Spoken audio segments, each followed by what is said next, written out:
খবরদার বলবেন না আমার নামাজ পড়ার টাইম হয় না, বলবেন নামাজ আমি পড়ি না। আমি মানি আল্লাহ নামাজ না পড়লে গুনাহ হবে, এটা আমি মানি, কিন্তু আমি নামাজ পড়ি না। I don't recite, I don't offer the Salah 5 Times in a day. আমি দিনে 5 টাইম নামাজ আমি পড়ি না, এটা আমার কমতি। আপনি এটা স্বীকার করেন, কিন্তু কখনো বলবেন না হাতে আমার সময় নাই। মিথ্যা কথা। আপনার থেকে বেশি কাজ আমি করি, আপনার থেকে বেশি কাজ বড় বড় আলেম ওলামারা মাদ্রাসার তারাও কাজ করে। মনে করবেন না বসে বসে খায়। মাদ্রাসার শিক্ষক, তারা মাদ্রাসায় পড়ায়, তাদের আদায় করতে হয়, তাদের মসজিদ চালাতে হয়, তাদের বিবি বাচ্চাদের দোকান বাজার করতে হয়, তাদের হাট বাজার করতে হয়, সমস্ত কাজ মেনটেন করে তারা 5 ওয়াক্ত নামাজ পড়তে পারে। আর তুমি শুধু মাঠের কাজ করো, তুমি শুধু ঘাটের কাজ করো, তুমি শুধু ওই কারখানায় কাজ করো, আর তোমার নামাজ পড়ার সময় হয় না। তুমি আমাকে বোঝাতে এসছো? পৃথিবীর বড় বড় মিথ্যা কথার মধ্যে এটা একটা মিথ্যা কথা, আমার হাতে সময় নাই, I don't have time to offer সালাহ, আমার নামাজ পড়ার সময় নাই। এটা পৃথিবীর বড় বড় মিথ্যা কথার মধ্যে একটা মিথ্যা কথা।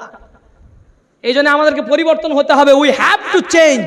পরিবর্তন হতেই হবে, কোনো মাপ নাই। নামাজের সাথে কোনো সম্পর্ক কম্প্রোমাইজ চলবে না। 1 নাম্বার 2, রোজা, রমজান মাসের রোজা।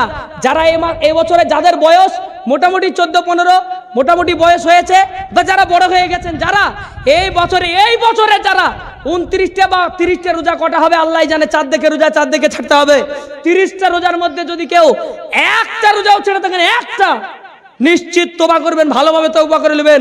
আল্লাহ যদি মাফ করেন তো করতে পারেন, আর নাহলে আপনার মাথার উপরে 60টে রোজার বোঝা চাপানো থাকলো, এটার হিসাব আগে আপনি দিবেন, তারপরে জান্নাতে যাবেন। মুসলমানদের জন্যই জান্নাত আছে, প্রত্যেকটা মুসলমান জান্নাতে যাবে, কিন্তু আগে হিসাব চুকাবেন, তারপরে জান্নাতে যাবেন। একটা রোজা যদি এবছরে ছেড়ে থাকেন, একটা। আর কোন মুসলমান জাতি, আমাদের আবার বিশাল দরদ। বেটার বয়স 13-14 বছর বয়স, আপনি কি খাইয়েছেন? খাইয়েছেনটা কি? 11 মাসের মধ্যে 11 মাসে আপনি কি খাওয়ালেন যে 1 মাস না খেয়ে থাকতে পারেন আপনার বেটা? কি খাওয়াইছেন আপনি? 11 মাস আপনার বেটাকে এমন খাওয়াতে হবে যে 1 মাস যেন শুকিয়ে তারা রোজাটা রাখতে পারে। আপনি কি খাইয়েছেন? আপনি তো আপনার ছেলেকে অপদার্থ তৈরি করছেন সমাজের। আমরা কি ময়া করছি? আমার ছেলের বয়স 13-14, একদম মানে পটলের মতো হয়ে গেছে, একবারে গাল, মানে একদিন রোজা রাখলে মনে হচ্ছে একদম শরীরটা লাল হয়ে যাচ্ছে। এই জন্য বাপের মায়াতে রোজা রাখবে না। বড় হো। তুমি জানো বড় হওয়া কাকে বলে? ইসলামের বিধানে একটা ছেলের বড় হওয়া কাকে বলে, আর ইসলামের বিধানে একটা মেয়ের বড় হওয়া কাকে বলে তুমি জানো? ইসলামের বিধানে একটা মেয়ের বড় হওয়া বলা হয় কমসে কম বয়স 9 বছরে একটা মেয়ে সাবালিকা হয়। কমসে কম বয়স 9 বছরে, বেশির বেশি প্রত্যেকটা মেয়ে 12 বছরের মধ্যে সাবালিকা হয়েই যায়। প্রত্যেকটা পুরুষ যারা একটু হষ্টপুষ্ট 12 বছরে একদম নিশ্চিত সাবালক হয়ে যায়। আর যারা হষ্টপুষ্ট না, রোগাটে টাইপের, এরকম ছেলে প্রায় 14।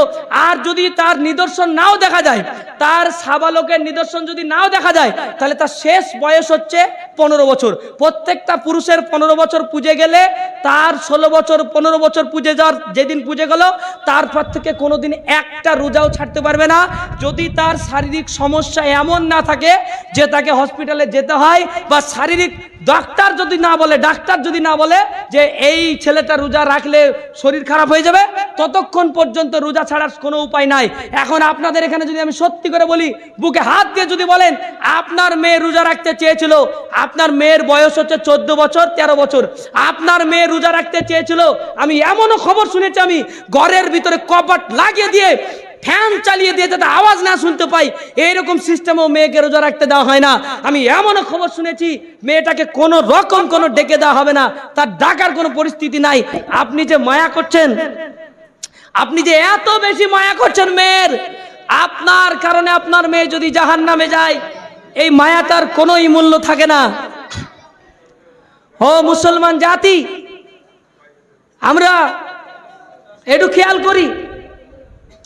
আমি আপনাদের কাছে যা দুটো কথা বলে যাব, খুবই গুরুত্বপূর্ণ, জীবনের সাথে সম্পর্কিত কথা। আপনি মনে করবেন আপনি জানেন, কিন্তু এর মধ্যে 2-1টা কথা আছে যেগুলো আপনি হয়তো জানেন না। আপনার মেয়ের বয়স 14 বছর, এখানে অনেকে আছে আপনার নাতি, আপনার ভাইজি, তারা আমরা কিন্তু রোজা রাখতে দিইনি। আমার দেখা কথা বলছি, আমি বহু জায়গায় ছাত্রদেরকে পড়াচ্ছি, বড় বড় মেয়ে, তারা 14 বছর 15 বছর বয়স, 13 বছর বয়স, কেউ 8-এ পড়ে, কেউ 7-এ পড়ে, একটাও রোজা রাখে না, শখ করে কোনোদিন রোজা রাখে। তো এই গ্রামের মধ্যেও যদি আপনি খোঁজ নেন, তাহলে প্রায় ঘরের বাপ মাকে পাওয়া যাবে, তারা বলেছে এখন রোজা রাখতে হবে না, বড় হো, 14 বছর তাও বড় হো, 15 বছর তা বড় হো। তুমি কি জানো যে ইসলামের বিধানে বড় হওয়া কাকে বলে? তুমি কি জানো হোয়াটস দ্য ডেফিনেশন? আপনি অ্যাডাল্টের কোনো ডেফিনেশন জানেন না, আপনি সংজ্ঞা জানেন না। আপনাকে জানতে হবে ইসলাম মাসলা জানতে হবে, নাহলে কোনো উপায় নাই। তাহলে কিন্তু হিসাবের কাঠগড়ায় বাপকে তার মেয়েকে রোজা না রাখতে দেওয়ার জন্য হিসাব দিতে হবে।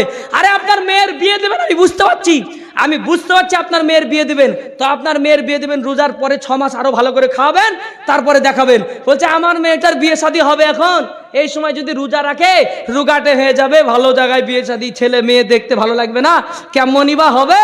এই জন্য অনেকেই আমাদের মেয়েদের রোজা রাখতে দেওয়া হয়নি। এবছরের আজকে 25-24টা রোজা হয়ে গেল।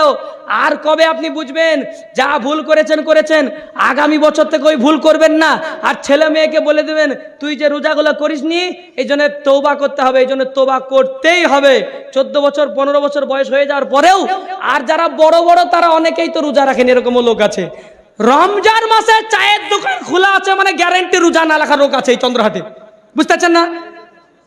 রমজান মাসে চায়ের দোকান খোলা মানে রোজা না রাখা লোক আছে। আর 10 বছরের ছেলেরা কি এই চায়ের দোকানে চা খেতে যাবে? বলেন, ভালো করে বলেন। 10 বছরের ছেলেরা চায়ের দোকানে চা খেতে যাবে? কারা যাবে? পাকা পাকা বুড়িরা যাবে না? পাকা পাকা বয়সের লোকগুলো যাবে না?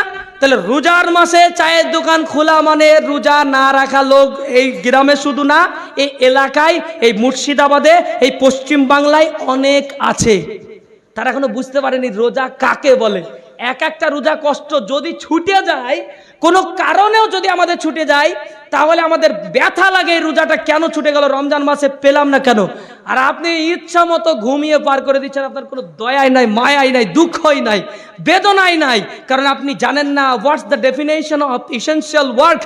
আপনি জানেন না যে ইসলামের বিধানের সবচাইতে ফরজ বিধানের গুরুত্বটা কেমন, ফরজ আর ওয়াজিব কাকে বলে আপনি জানেন না। আর বর্তমান আমি এইগুলো এই জন্যই বলছি, আপনার ইসলাহ হবে, সমাজের উপকার হবে, সমাজের কাজ হবে, এই জন্য আমি এই কথাগুলো বলার চেষ্টা করছি। আপনারা বলেন ফরজ, এরপরে হচ্ছে ওয়াজিব। ওয়াজিব কাকে বলে জানেন? বলেন দেখি, একটা ওয়াজিব ইবাদতের নাম করেন, একটা ওয়াজিব ইবাদতের নাম বলেন। ওয়াজিব, হ্যাঁ, ওয়াজিব ইবাদতের একটা নাম বলেন শ্রোতাদের মধ্যে। ওয়াজিব ইবাদত, ভিতরের নামাজ। আর কিছু? ঈদের নামাজ, জানাজা তো ফরজে কিফায়া। আচ্ছা যাই হোক, দুটো পেলাম আমরা। এক হচ্ছে বেতের নামাজ ওয়াজিব। আপনারা অনেকেই ভাষাগুলাই বুঝেন না যে ওয়াজিব ওই সারা জীবন মৌলবীরা বলে ওয়াজিব ওয়াজিব। আরে ফরজের পরে একটা নাম হচ্ছে ওয়াজিব। ফরজ মানে 100তে 100 গুরুত্ব দিতে হবে, মাপ নাই। ওয়াজিব মানে 100তে 100ই গুরুত্ব দিতে হবে। ওয়াজিবটা ওই আপনার 19 আর 20, একটা 20 আর একটা 19, দুটোই ছেড়ে দিলে গুনাহগার হবে। কেউ যদি ঈদের নামাজ ছেড়ে দেয় তাও গুনাহগার হবে, কেউ যদি ঈদের দিনে জোহরের নামাজ ছেড়ে দেয় তাও গুনাহগার হবে। কত জীবনে গুনাহ করলাম, গুনাহগার একটা বিশাল ভালো ডিগ্রি পেয়ে গেছে আমাদের। কোনো ব্যাপার আছে নাকি? গুনাহ করে করে একবারে পাকা পুক্তা লোক হয়ে গেছে আমরা। গুনাহ করার যা যোগ্যতা আছে না আমাদের, ব্যাপারই নাই কোনো। High high high high. এবার বলি, ঈদের নামাজে এইখানে যতগুলো মানুষ আছেন, এই গ্রামে যতগুলো মানুষ রোজা রেখেছে সবাই মোটামুটি ঈদের নামাজে আসবে না? আসবে না গো? আসবে না? ঈদের নামাজে যতগুলা লোক প্রতিদিন হয় বা জুম্মার দিনে হয় তার চেয়েও কিছু লোক বাড়বে। কটা বাড়বে না? বাড়বে না? একেবারে বছরে 2 দিন নামাজ পড়ে এরকম লোকও আছে। আচ্ছা বলেন তো, ওই যে 2 দিন নামাজ পড়ে বছরে, এই লোকটার গুরুত্ব ইসলামে আছে না নাই? আছে না নাই? অনেকে বলছে আছে, অনেকে বলছে নাই। প্রশ্ন উত্তর হবে এখানে। ওই লোকটারও গুরুত্ব ইসলামে আছে। তো কালেমার গুরুত্ব বুঝেন না? লা ইলাহা ইল্লাল্লাহ মুহাম্মাদুর রাসূলুল্লাহ, এর দাম আপনি দিবেন না? আরে একদিন শুধু ঈদের নামাজ পড়তে আসলেও তার গুরুত্ব আছে। মৌলবিগিরি দেখাতে এসে, বক্তা দেখাতে এসে বলুন কিসের তোমার ইসলাম, কিসের তোমার ধর্ম, জীবনে কোনোদিন নামাজ পড়ো না, ঈদের নামাজ এসে মুখ দেখাতে আসো। আমি ও কথা বলতে আসিনি এখানে। ঈদের নামাজ যারা পড়তে আসবে তারা ঈদের নামাজ পড়ার সব নেকি পাবে, কিন্তু ঈদের নামাজের দিনেই জোহরের নামাজ না পড়ার জন্য হাসতে হাসতে জাহান্নামে যাবে।